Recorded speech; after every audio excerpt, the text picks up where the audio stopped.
so beautiful just to see, like, we are in the post-Roe era. This is the pro-life generation. These signs that, like, I grew up bringing to the March for Life with me every single year, it is finally coming true. June 24th marked 1 year since the fall of Roe versus Wade and Planned Parenthood versus Casey, the two Supreme Court decisions which together for 50 years mandated abortion on demand in America. Celebrations on this day began on the steps of the Lincoln Memorial in Washington, D.C., where Students for Life of America teamed up with a coalition of pro-life organizations to host a rally, the first ever National Celebrate Life Day. Hundreds of people braved the D.C. summer heat and gathered to celebrate this milestone for the movement. We are the pro-life generation, and we will abolish abortion. Christy Hamrick, the Vice President of Media and Policy at Students for Life, explained the significance of the rally's location. And we wanted it to be at the Lincoln Memorial because the 14th Amendment promises constitutional freedoms for all Americans, and now with Roe gone, we can really take advantage of that promise.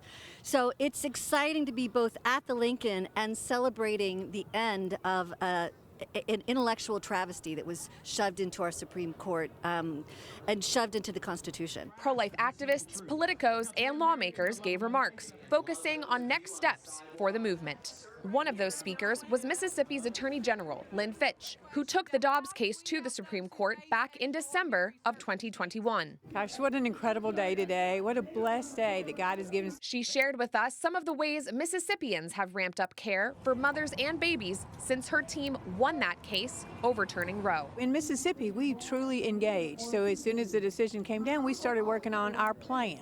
We call it the Empowerment Project.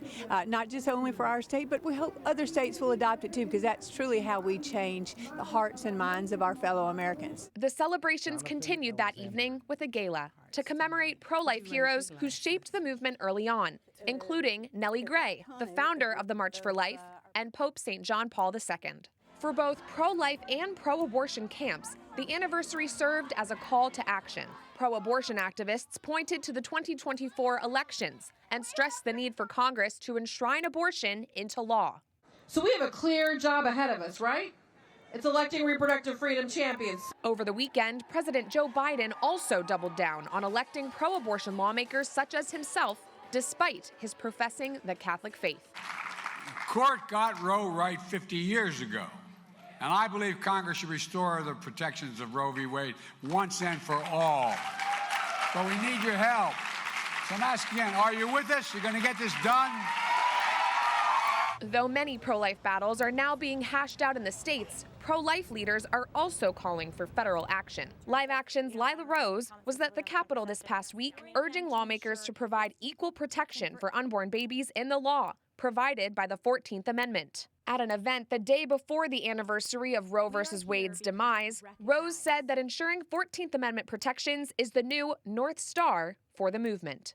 This decision in 1973 led to the deaths of over 60 million of our most vulnerable human beings in this country, our brothers and sisters in the womb.